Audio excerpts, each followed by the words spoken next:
Dear students, welcome to Compete Minds. Here we have a question.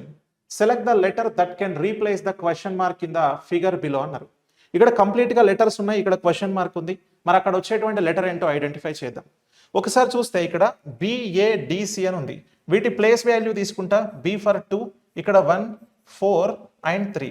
Some of these digits ఒకసారి చేస్తే మనకి 10 వస్తుంది.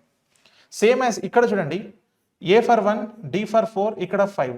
Sum of these digits equal to 10. ఇక్కడ G for 7, 3. We రెండింటిని some చేసినా కూడా మనకి 10 వస్తుంది. అంటే some of the place values అనేవి ఈ మూడిట్లలో సేమ్ ఉన్నాయి. అంటే ఇక్కడ కూడా మనకి 10 రావాలి అని అంటే ఏ లెటర్ ఉండాలి? సింగిల్ లెటర్ ఉండాలి. So that is J place value 10 కాబట్టి మనకి J వస్తుంది. So that is in option 3. Thank you.